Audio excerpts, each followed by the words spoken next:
Nature lovers, happy Sunday and welcome to the Restoring Our Roots podcast, which is the voice of the Decriminalize Nature Movement.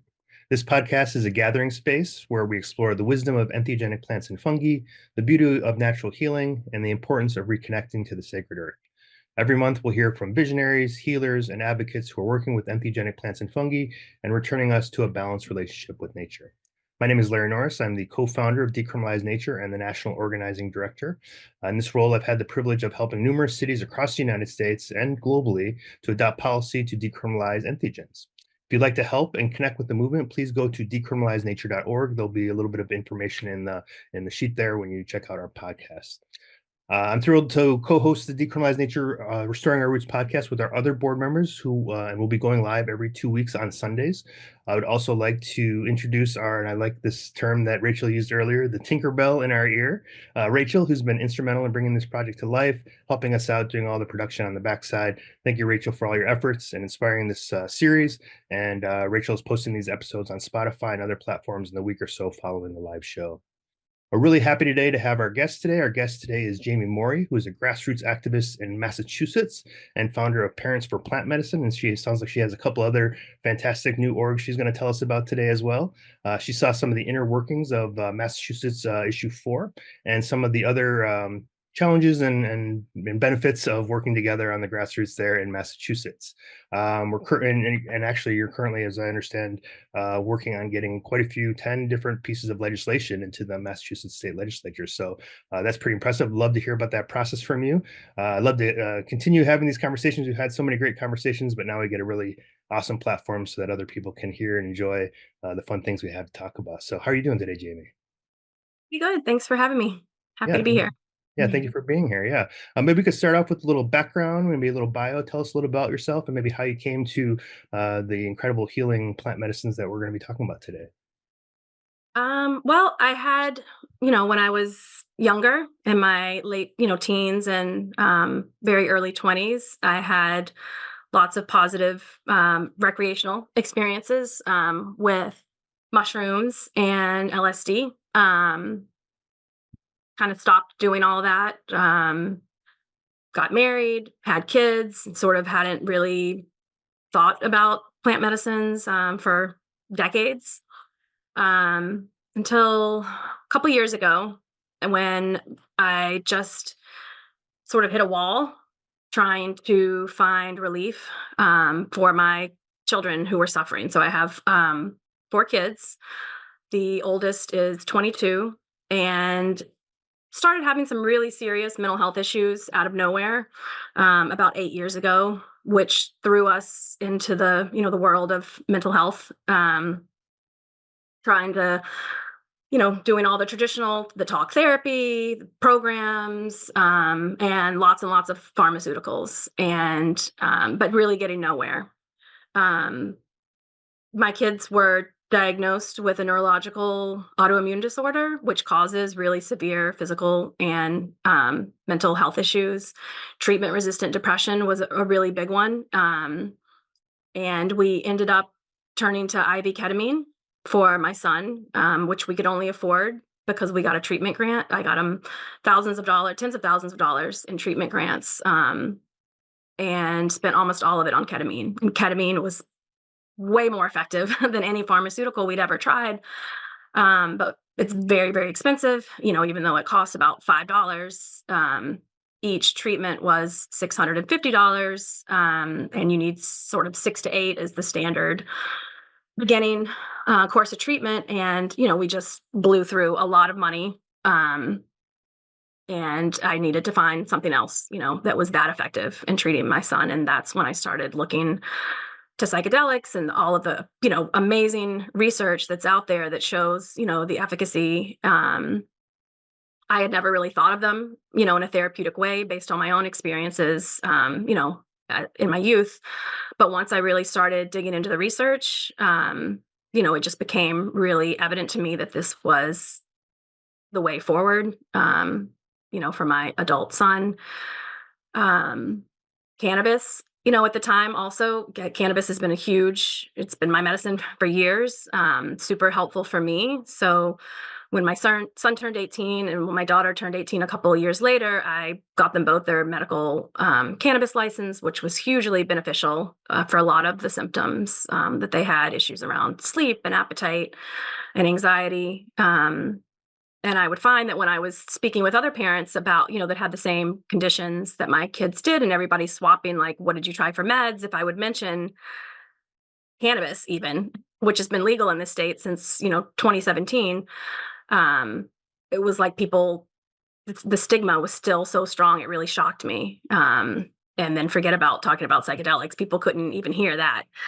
So I started getting really frustrated at, the lack of relief that pharmaceuticals and traditional treatments were offering my adult children who had, been at it for many, many years, trying very hard. The side effects of these pharmaceuticals, the way they're just given out, almost like candy to children, the stigma at thinking outside of the box for treatments that, science shows are beneficial. I just started getting really frustrated. And that's what led me to form a grassroots advocacy group, Parents for Plant Medicine, to start to speak up about the way these medicines are actually really helpful for parents, in trying to address their own trauma, addiction, depression, and also for parents like me who were searching for other solutions for our young adult children. So that's kind of what got me started on this path of advocacy. And that was the very beginning. Yeah, thank you for sharing that. Yeah, it's such I imagine the dynamics, there's so many families like myself included, where just even the idea of talking about doing or having a parent who's supportive or, wants to have an experience with or is seeing these as really beneficial is like so rare. So I think, your children should be very happy for your support in that because yes, these can be very helpful. And I'm curious too, you kind of mentioned this a little bit with yours and then a little bit with theirs. We're constantly trying to figure out this mechanism of help. How is this helping? What's different about these than pharmaceuticals? Can you sort of tap in either from your own experiences or from what they're telling you about their experiences about how this has been helping them? I always really like to say, can we deconstruct mental health in a different way? Because what's happening here is not your sort of typical mental health mechanism. It's something else going on. Do you have any sort of insight into that from all the experiences you've seen? Um, I mean, for us, it was the fact that they could get powerful relief without additional side effects. Like um, the pharmaceuticals weren't only not super effective, they just came with a list of problems that were often longer than the condition that they were, trying to treat. Um, that's what was so alarming about them to me. My son was put on a medication, when he was maybe 17, that carried the risk of lactation in males. My daughter was put on Zoloft at maybe 15, never suicidal, never had a suicidal thought in her life. And shortly after starting that, texted me on her way to school on the bus saying, "You need to come and pick me up. I have this really strong urge to kill myself." Mm. Um, which is horrifying. Like, thank God she felt like she could tell me that.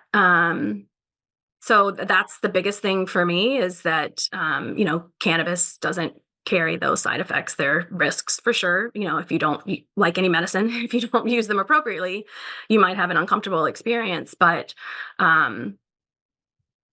just the side effects and not having those, like wondering what is that doing to their developing brains. And of course, I know there's a lot of controversy around cannabis for developing brains too. But when you have a condition that that needs some kind of medication, for me, I would rather turn to a plant rather than, something that has all of these way more harmful potential side effects. So that's a huge one. Yeah, that makes sense. Yeah, thank you for sharing that. Wow, yeah, it's always interesting when you see kind of the pushback from the anti-psychedelic crowd, and they say things like, "Oh, this might cause more suicidal ideation, et cetera, et cetera." And then you have these pharmaceutical companies that literally have tested it and found that to be the case. on their label as a warning, but yet those are okay and those are, allowed to be given by doctors. But there isn't really, the same sort of balance there. So I imagine that must have been really difficult as a parent to watch that happen as you're like trying to do the right way to help heal your children. Even non psychiatric medications, actually, there's a lot, there's all this talk about, the potential harms for psychosis with both cannabis and psychedelics. But the worst experience I ever saw was when my son was put on prednisone, steroids. And there's a lot of people who have had psychotic reactions from being put on steroids, but there's not the same fear. We never got an explanation that this was a risk. And he was on a short burst of prednisone and had a hypomanic reaction, didn't sleep for 5 days. And then on the fifth night had a horrific night of hallucinations, which, has traumatized him to this day.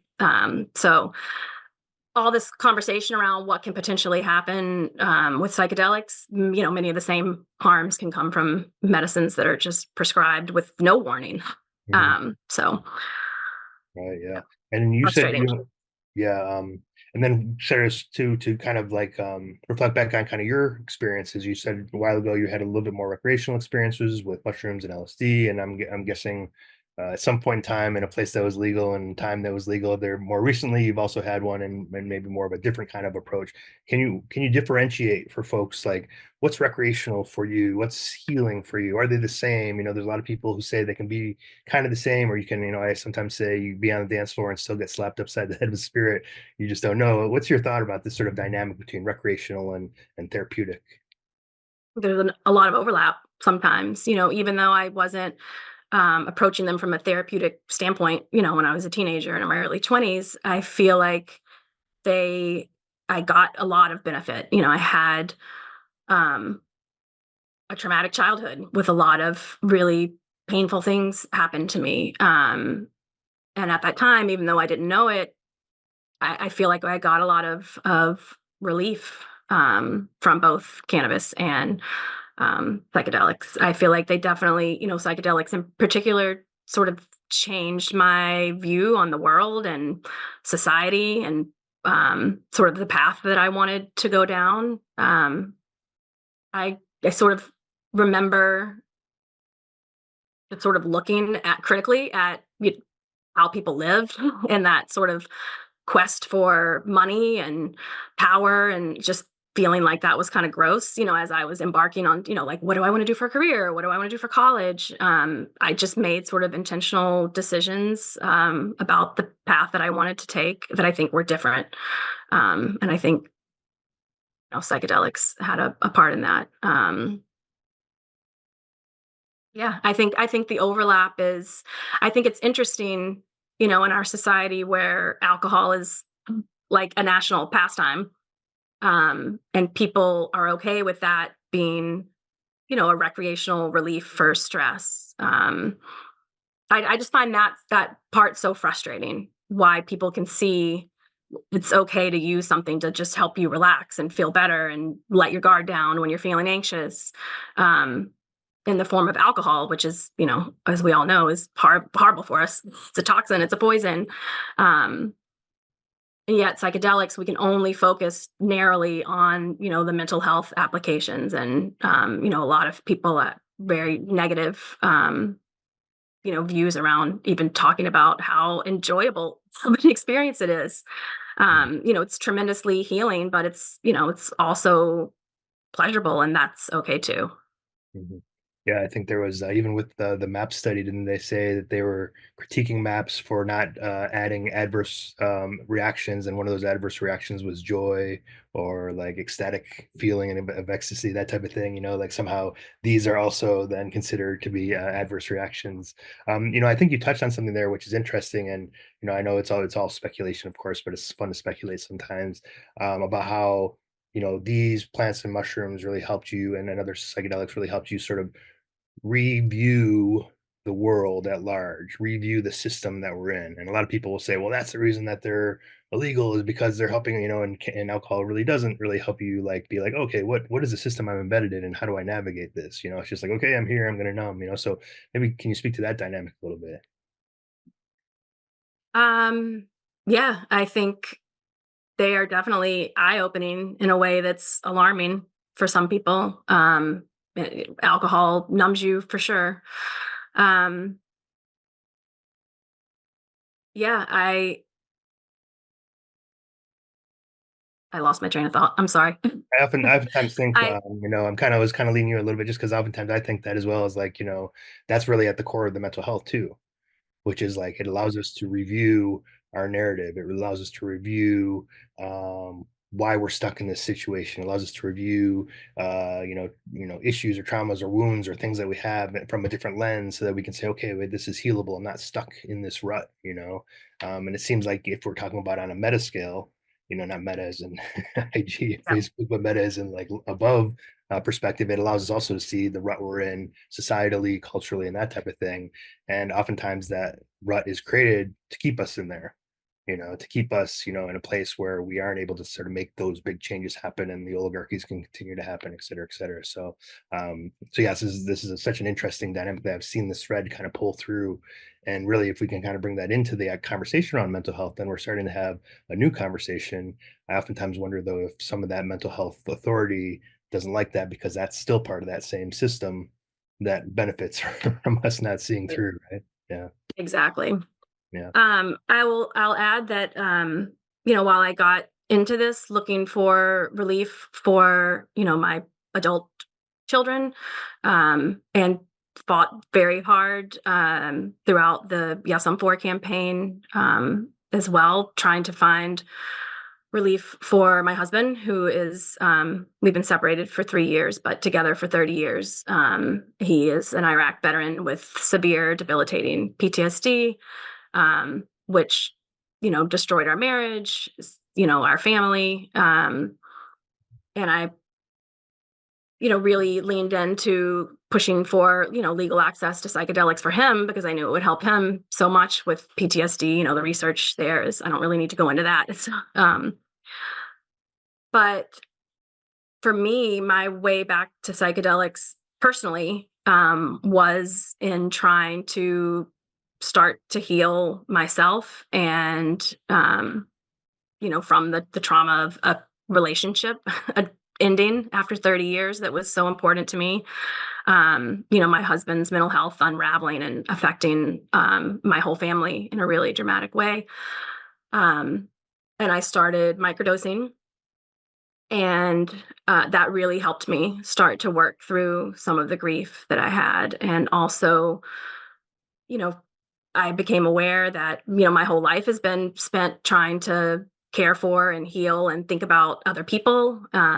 It really sort of brought me back to myself and to the wounds that I needed to heal, childhood stuff. And I think, like a lot of people, numbing with alcohol, not thinking deeply about, yourself, your past, where you want to go. Just not, I think I fell into the trap that so many of us do and just go, go, go and not ever really self reflecting. And I just feel like I've been on autopilot my whole life. And, once I had all these terrible tragedies, and started, microdosing and reflecting on myself, yeah, I just feel like I've been on autopilot for decades. And I'm finally starting to wake up, and psychedelics are playing a huge part in that. I was very, very lucky, back in March, to go on a retreat, a women's psilocybin trauma retreat down in Mexico, sponsored by the Hope Project, which is part of Heroic Hearts, and have a large experience, in an indigenous led ceremony that was, just absolutely transformative. So, while I got into psychedelic advocacy, searching for help and relief for others and their suffering, it's really let me see that I have a lot of work, like all of us do, to heal myself, and to start to to get in touch with, with how I want to be in the world and the things that I need to do differently. And, I know that I would never have been able to accomplish that through talk therapy, and the standard treatment. So the transformation that can occur through psychedelics is unlike anything we have. And that's what led me, I was fighting for my kids and my husband, but once I felt for myself, really, really felt how powerful that could be, it made me want to fight all the, harder to bring this medicine to everyone. And it just, yeah, sorry. Yeah, no problem. Yeah, I mean, so you're doing so much great, obviously, work. And before we get into that, I just want to just touch on one more thing. It sounds like had a lot of benefit from microdosing, and you also had this really great retreat experience. Can you sort of compare and contrast the two? Like, how was each one helping you? What was sort of unique or different about each? What was this sort of retreat center? Is there a deeper experience, a different type of ceremony? What kind of connection did you have to the greater thing called consciousness, and then also with microdosing? Yeah, microdosing clearly was subtle, Mm. but hugely beneficial at the same time. I have always been, I think as a trauma response, a person who didn't cry. I was very tough and strong, and I just went and did, and I didn't think too much about this bad stuff. I just pushed it away. And um, it- microdosing, when I started microdosing, I could cry for the first time in a really long time. I could like sit a little bit with uncomfortable feelings in a way that I had never been able to do before. Like realize some things about myself that I needed to change. It was just like a little glimpse into the work that I like needed to start doing. The experience in Mexico was like sort of like blew the lid off of all that.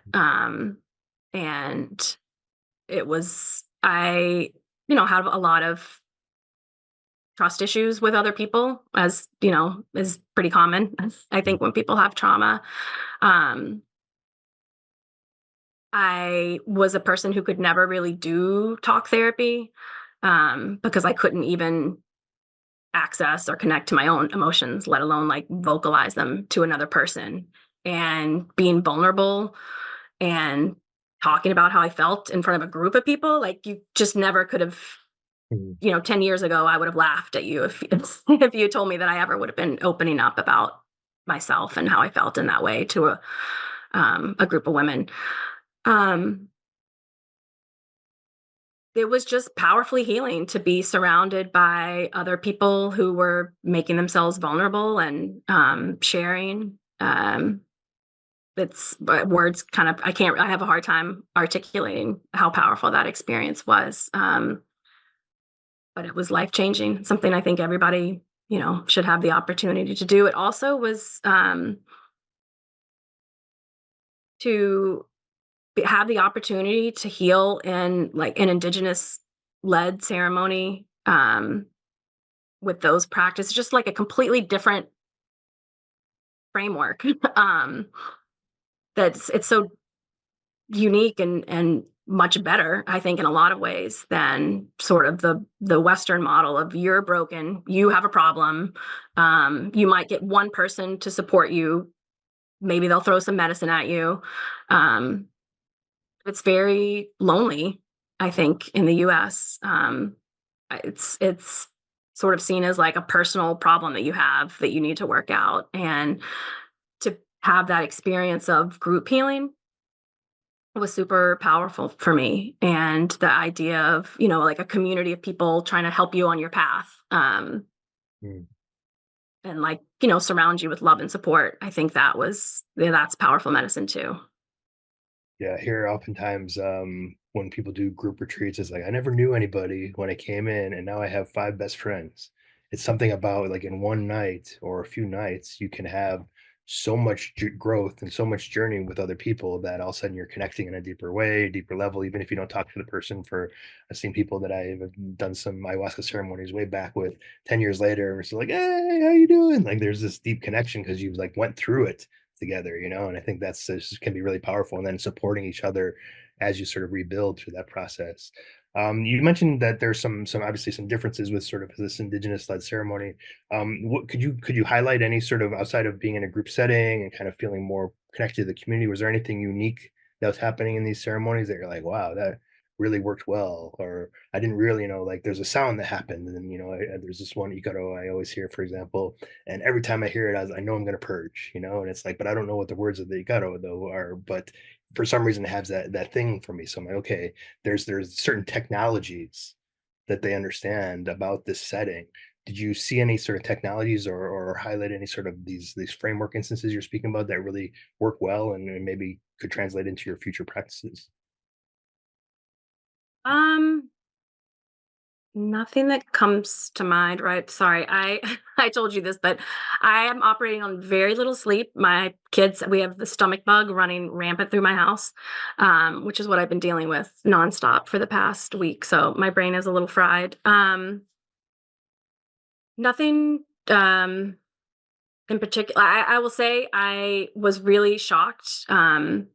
This isn't a good answer to your question, but something that just I thought of. Um, was a nice benefit. I have always been not really in touch with the spiritual realm, or any. I was traumatized by religion growing up in the deep south, and felt I was disconnected from myself. I was disconnected from like the world at large and the spiritual realm. I have heard a lot about people having these spiritual experiences as part of their psychedelic experience, and I didn't really think that that would happen for me. I just feel like I have always felt like my brain is too scientific for that. I just don't really believe in that anything comes after. I was really shocked to have had like a huge spiritual awakening as well, and that connection to something beyond the here and now, and nature and the universe and my place, and like all of that um, was really overwhelming and an amazing piece of the whole experience for me. Yeah, I bet. Yeah, well, congratulations for that. Sounds like it was pretty impressive, and thank you for Yeah, sticking it out even with your rough last couple days. I really appreciate you being here and giving us your time and energy. But let's now get into the fun stuff that you've been yeah. excited about, all your advocacy work, all the incredible work you've been doing there in Massachusetts. You started off doing a lot of grassroots work, as you mentioned, a lot of grassroots policy, working with some local grassroots organizations. Maybe you want to talk about that, and then also the transition to Massachusetts issue 4, I believe. And then if you want to, and we'll go step by step, and then eventually we can jump into what you're doing on the legislative level. So after Parents for Plant Medicine, I started, going up and speaking at the State House. I was connected with Bay Staters for Natural Medicine, which was a psychedelic advocacy group, the main one in Massachusetts, I would say for many years. I worked alongside them.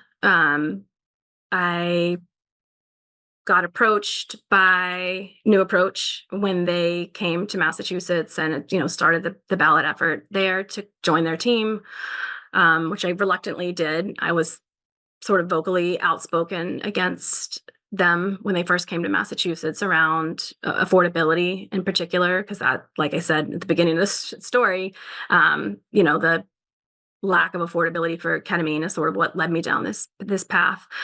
Um, I decided to join that ballot campaign as the community engagement director because I felt like I really needed to do my best to get something passed in Massachusetts, to get it. I felt like it was the best option at that point because I knew um, if this ballot question failed, it would really set us back in Massachusetts, which sadly it has. But yeah, I decided reluctantly to join that campaign as the community engagement director. It was a lot of disappointment, and heartbreak along the way. I don't know if you want to dig into what went wrong, but As much as you're open to digging into, that'd be just good for other people to sort of learn from what happened there. yeah.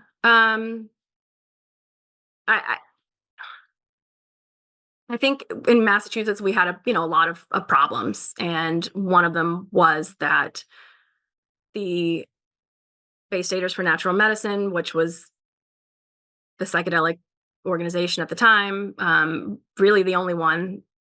New Approach tried to work with them. James Davis, the who pretty much is Bay Staters for Natural Medicine. There's no one else really involved, even though he tried to make it appear that there was. He said he would partner with New Approach, sort of be their grassroots outreach, education. Took $35,000 for them, endorsed the ballot question, and then turned around and actively worked against them. He managed to cause a lot of problems for us in the course of the campaign. Not that he had policy differences. It wasn't really that. It was he was actively spreading misinformation.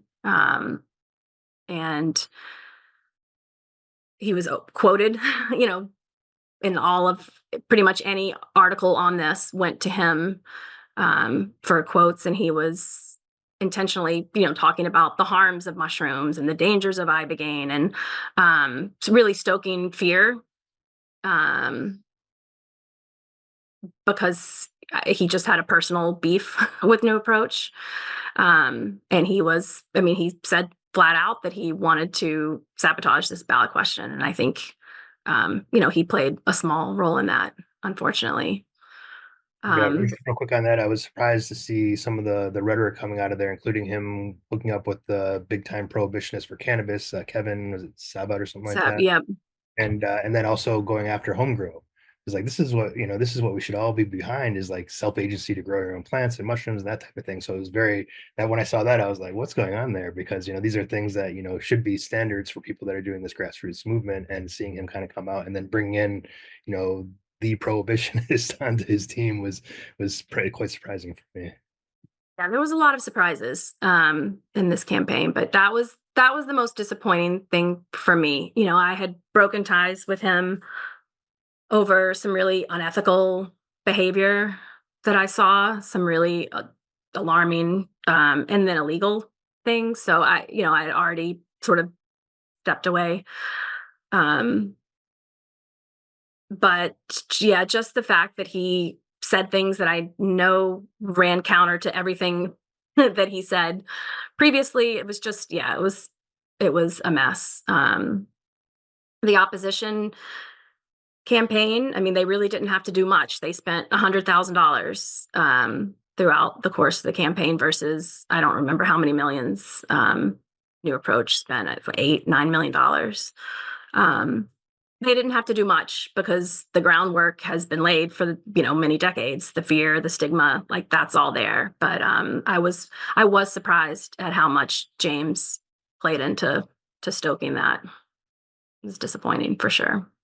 Yeah. Um, just not to get too into the nitty gritty, but I think a huge problem in this campaign was that the grassroots activists that were brought in to be part of the campaign, myself, Graham Moore, and it seemed that we were there for optics, more than for anything else, and that part was really disappointing. Yeah, I there's think there was, disparity in other states as well, unfortunately, with regards to New Approach and how they sort of relate to the local community. yeah, and I think part of the problem, a big part of the problem was New Approach hired Dewey Square Group to run the campaign on the ground. They're a political strategy firm in Boston that runs political campaigns, ballot campaigns, but they didn't, they just don't know psychedelics. They're not people who've used them themselves. I think they just weren't really comfortable with the subject matter, and they were comfortable with the medical piece of it, the heavily regulated medical model. That's sort of what they wanted to focus on because it kind of fit with what they knew. And I think the messaging strategy that they chose was really problematic. They did not want to address directly a lot of things that needed to be addressed went over the public. They did not want to talk about decrim, which is really unfortunate. I think we should have used that in our, to our advantage. In Massachusetts, we have 8 decriminalized communities. I think that should have been front and center on a lot of the conversations. Most people in Massachusetts don't even know that there are 8 decriminalized communities in Massachusetts because it's such a non-issue. None of the potential harms that the opposition was saying, would happen, like none of them have played out in reality in any of these communities or, the states where it's legal, the many countries where it's legal. I think their inability to sell people on decrim was a huge part of the problem. Same with home cultivation. It was like the tactic was don't talk about the pieces of that are potentially problematic versus like let's educate people on why they're not that big of a deal. So yeah, home cultivation was a tough one. Ibogaine, they didn't really want to, talk about Ibogaine. So I just think this intentional strategy of just not addressing the tough points didn't really work. People felt deceived. We heard that a lot because the primary focus being on the regulated model and then sort of not even mentioning decrim people felt like we were trying to pull the wool over their eyes. So that was frustrating. And I think we didn't reach enough. I know we just didn't reach enough people. So, we didn't get our ads up until first, maybe second week in October. And in Massachusetts, early voting starts October 16th. So for all the money that we spent, we didn't, at the end of the day, we didn't reach enough people and we didn't tell them what they needed to hear to feel comfortable with voting yes. It sounds to me like for other people out there that are listening and looking to do, similar stuff in their states, the key here is education. That strategy is important, but it sounds like education to the individual is really key here and don't shy away from the things that are, difficult. That's the opportunity to lean in and really sort of have that conversation and problem solve. And we saw this too a lot of times in some of the conversations that we've had in the past, where you'll have a lobbyist or a legislator will say, no, this is the way it's got to be, and everyone's like, well, they said the thing, and then we're like, did anyone even try to like talk to them about it, educate them, like just spend some time to like, okay, well, yes, but also here's what, like you said, we have 8 cities here that have passed. There's cities all across the US that have passed. Like you're not seeing this. It's been 5-6 years now. You're not seeing this going on. So I think that's really, I think a key element. And that's where, again, not just giving face time to the local grassroots support, but actually engaging them in a good way, I think is important, because now you're going to be able to be the ones that are going to have those touch points. You don't have that sort of lobbyist veneer over you. You're really just like part of the community trying to help people understand a little bit more about this. So I think that's a good insight in terms of other places to work on this. So Do Square, James Davis, and Went to Ballot Initiative. It sounds like there was also maybe some pushback from a couple UMass or Mass General psychiatrists or physicians or somebody. One person I heard kind of got a lot of. We actually had a ton of support from medical professionals. Why was this other person's voice so much put to the front? Just because he's the only, protagonist? Yeah, Dr. Dua. She's a vascular surgeon, nothing to do with psychedelics, not really in her lane whatsoever, but I think they just wanted, the doctor title. I spoke with her personally. I actually reached out to her before I even joined the campaign. Because she's a mom, she's got 2 small kids.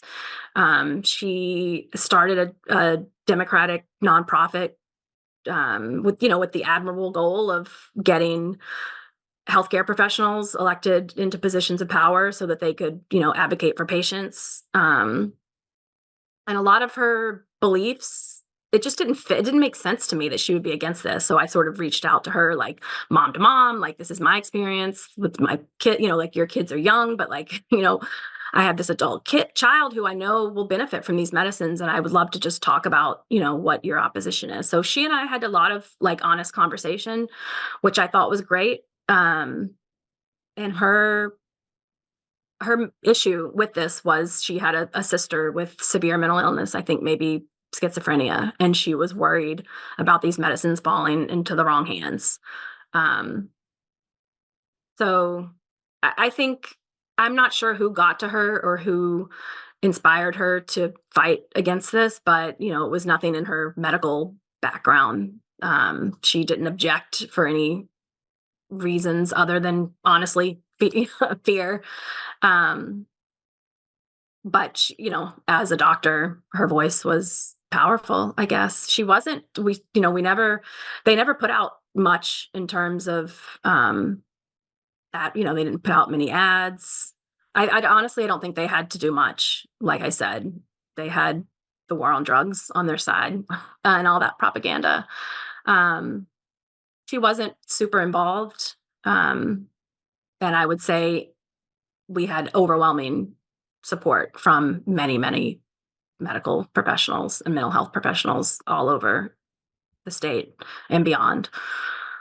You can see it in a lot of places as well. There's seemingly as a lot of support. You have these single people who want to hold on to a particular element of power, be the front runner for a conversation that's complex or controversial. Now that the measure has not passed, I believe in Massachusetts you have to wait 2 years before another ballot initiative happens. Is that correct, or is there a time delay you need to wait between measures? Yeah, I think it can't be until 2020. I think it's not, let me see. I don't know off the top of my head. It's more than two, More than two I years, think. okay. Yeah. That's why you decided, okay, put that to the side. We're gonna go straight into the legislature. You're making sausage now. So tell me a little bit about that process. Sounds like you got It's 10 been bills. really upsetting to see how the sausage is made. Yeah. um, Okay. yeah, so after the failure of this ballot question, spent I was the community engagement director, and have a lot of actual power there. I had no ability to have input on the social media account, for example, which is how you really engage people in today's modern world, a important tool. Um, but I did spend a lot of time talking to a lot of people and just know that this did not fail because of the lack of support. And our exit polling numbers show that as well. More than half of people supported decrim in our exit poll. 2/3 support therapeutic access. So the appetite is there. I think that people just didn't like the version that New Approach was selling, and that Dewey Square, the combination of the two. I think we just didn't do a good job of selling that to the public. But people want new tools. They support psychedelic access. There needs to be a little more work done to convince them, um, to to support a measure, and it needs to be something different than this ballot question was too much. It had the therapeutic piece, it had it just was like confusing for people. So I So you wasn't going to give were up. I'm stubborn. I know this. I believe strongly that this is the future, um, and decided to just turn towards, whatever legislative action can happen. I don't have high hopes that much of what we got filed will go far, but I think it was important to me to reach out to lawmakers and basically say, people want this. They want something done, and let's see what we can make happen. So we worked really hard to convince lawmakers using the exit polling data to show there's an appetite for this still. Like, we need to do something, and we managed to get 10 new bills filed before the deadline, which was Friday. Um, yeah, it's when you look at sort of the history, I guess like you're not just Massachusetts isn't just in and of itself. It's got all this stuff behind, and you look at the Oregon model, and people are having concerns around that and being able to be sustainable and the cost of taxpayers. And really, the only model on a state level that's working is the decrim in Colorado, because the legalization in Colorado still really hasn't or is just now getting implemented. So here you have 2+ years of decrim working pretty smoothly, and then yet somehow that's not brought forward or sort of emphasized in this process. Makes you always kind of a little bit wondering. But so you have 10 bills now, using this sort of polling data, you also know, which I think is unique, because now you know where all the different cities in the state, what their sensation or their feel was because of their voting process, with the measure four. So now you can, of course, sort of bring that into your legislatures. Uh, what kind of bills were they, first of all, and then also, like, how have you seen sort of the conversations as you're calling up these lawmakers and policymakers? Have they been supportive? Has the pushback been kind of in the normal areas that you expect, or what's kind of that relationship like? I have been actually excited at what I've seen. I initially, the first person that I reached out to was Rep. Sabadosa, who had sponsored a previous statewide decrim bill, an act relative to plant medicine. So, and she had been very, vocally in support of the SM4 campaign as well. So I reached out to her first, and, I had seen a quote, the day after this passed of, her saying it set decrim back and, kind of negative. But once I was able to get her on the phone and kind of explain the reasons why, you know, I thought that this failed from, the inside knowledge and that polling data. Like when she started to hear that, it wasn't too hard to convince her that, something still needed to be done. I will say there was a lot of support when we reached out to people, but no one wanted to go for straight decrim. No one would refile an act relative to plant medicine or anything that was um, straight decrim, which is disappointing. We Was that did have a like, few that were like decrim for qualifying conditions or, you know, removing criminal penalties and replacing them with um, civil fines, which is not great. Um, but no one would go for straight decrim, which is what is there, I mean, because it's like, it seems like there is are people getting it that we're like talking about throwing people in jail for something that grows on the ground? Like, what's the disconnect there? It seems like it's such an easy, like, yeah, let's stop throwing people in jail. Like, why are they like excited about that or not willing to like move that forward? don't know. That's something that I would really love to dig into. My background for the past 25 years has been in survey research and data collection. And I tried in the course of this campaign to say we need more than this polling data, like very simplistic polling data. Like we really, and I feel very strongly about this, need to throw more money into real world research and understanding, deeply understanding people's attitudes. And like like you said, there is this huge disconnect. It makes no sense.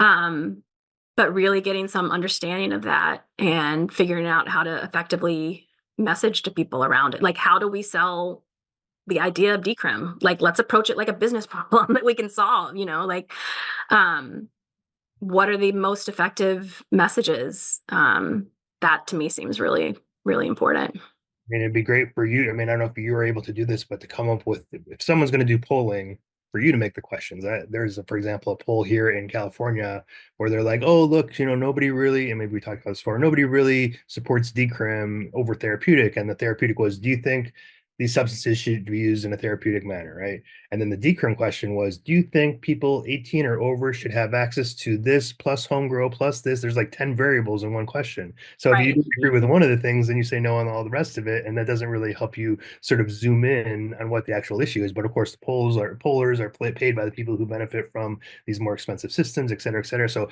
how do we get like a grassroots polling organization going? Because I think that would be so interesting. Maybe you could I'm be. super passionate about that, and it's something I've been dreaming and talking about doing for a long time. I have a close relationship with a company that I used to work for. I freelanced for them, and I worked for them full time. That has an amazing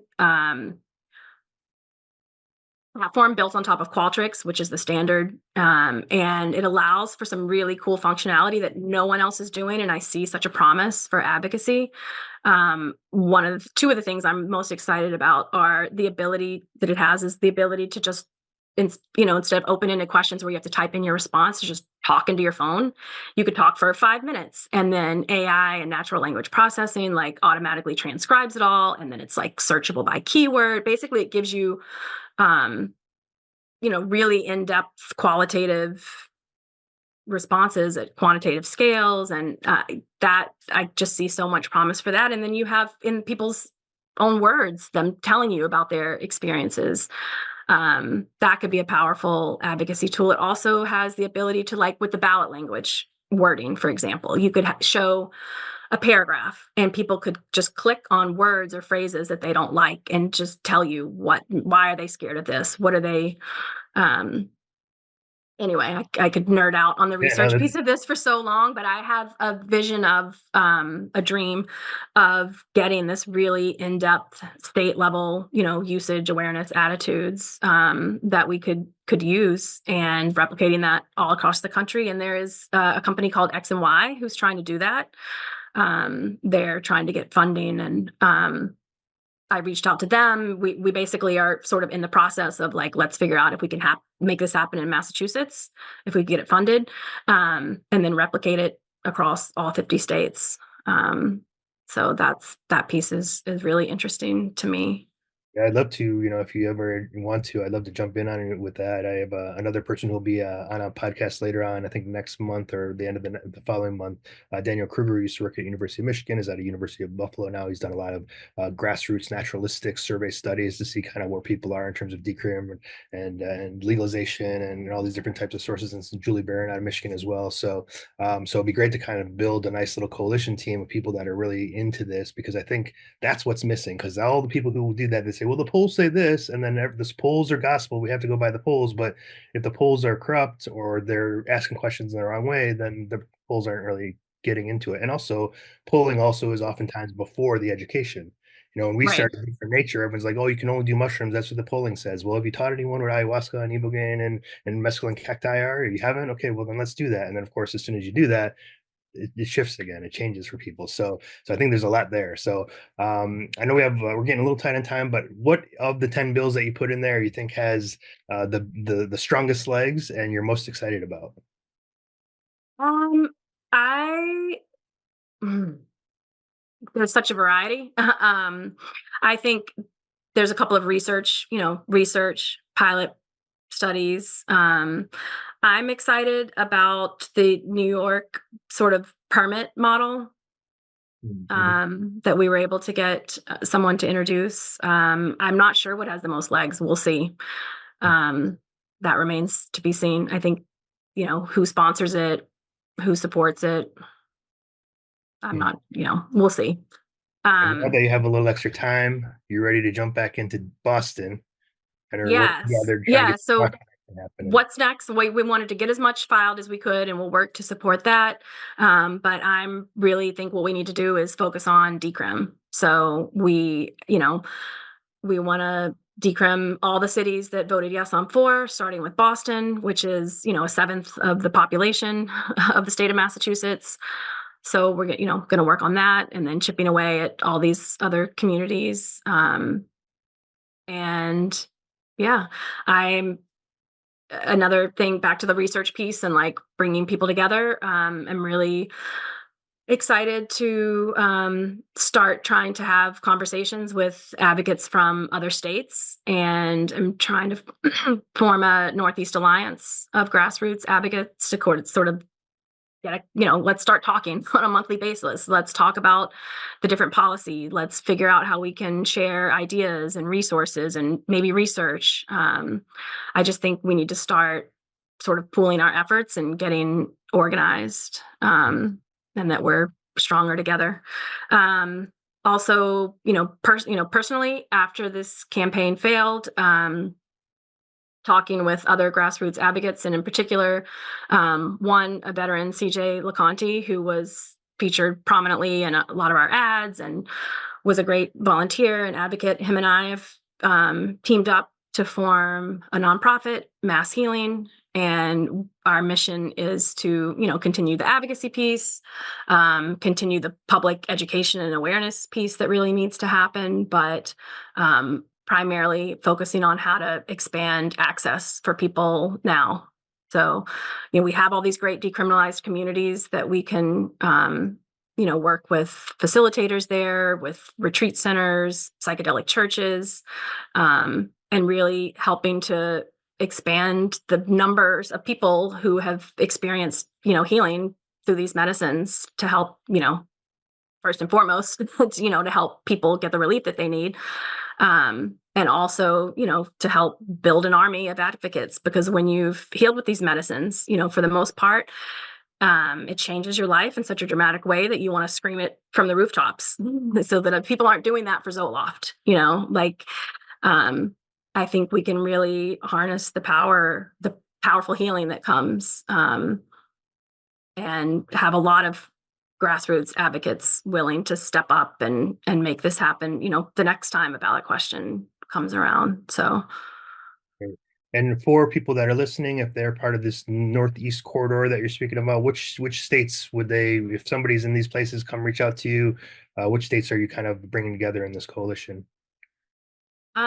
let's see, what are all the Northeast states? Oh, pretty much. Maine, yeah, just the Northeast. So actually, we'll talk to anyone. I had a long conversation with the Alaska team. They're interested, so they want to listen in. Like, I think ultimately it would be great to Is that have. Gina in Alaska? I haven't spoken with Gina, but Naraya. Okay. Gina wasn't able to make that meeting, so she's the one person from that team that I haven't connected with yet. But there was interest in Minnesota.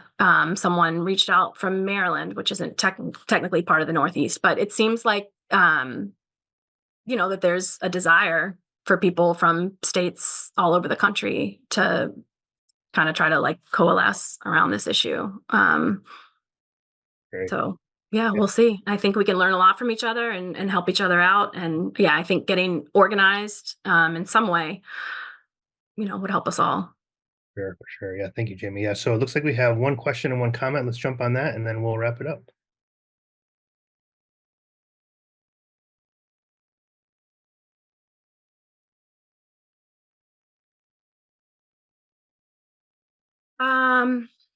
Yeah, I mean, I think at the end of the day, the interaction piece is huge. It's very hard. I've been trying to steer this child who's had a really traumatic medical history, towards psychedelic. That's what he wants to do. He's found a little bit of relief. He wants to have more big experiences, but it's really frustrating because there's not a lot of information out there when you're trying to taper off of this or that. And it makes it hard to make an informed decision. I wish that there was more readily available to the public without having to pay. I understand people are trying to make a living as well, but I think the potential interactions, and how you navigate what you're already on versus there needs to be more for people. Especially my son is on the one pharmaceutical that he still takes is a relatively newer one called Obility. And it's been really frustrating because there's really no conversations around, what can interact, which psychedelics are safe to interact with that newer medication. Well, thank you, Awesome. Rachel. Appreciate it. Thank you to everyone that's listening. We appreciate you all being here. And yes, Jamie's bringing that warrior spirit in for sure, especially given what sounds like have been a very difficult few days of dealing with stomach flus and everything. So It's congratulations. sweating through this whole thing. I'm like, am I just sweating or is it coming on? We'll see. Shortage of everything. Yeah, For the new year. Yeah, exactly. so thank you for sharing your thoughts, both about your personal experiences and your healing, your treats and your microdosing. Thank you for talking about all the things that are going on in Massachusetts. Please, anyone that's out there that's working on policy that wants to reach out to Jamie and check in about either, what's the sort of strategy that works or doesn't work, or also new approaches here. What do we do? How do we sort of navigate that conversation?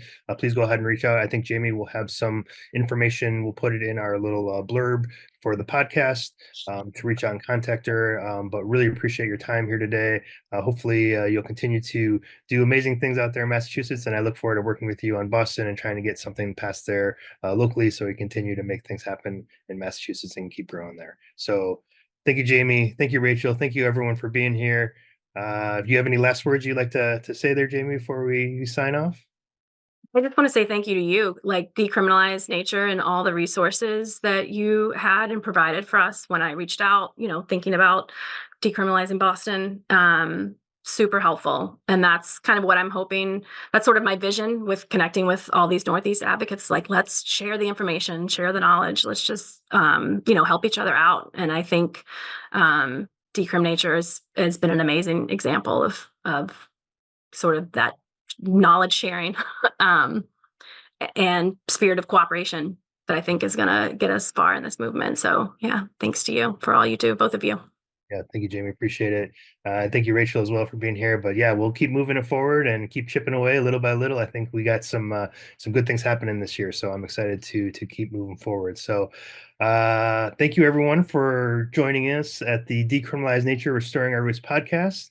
Thank you for listening in. Continue to have a happy Sunday, and until next time, tune in, stay rooted, and let's grow together. Have a great night. Thanks. Bye-bye. Plant power to the people. Plant power to the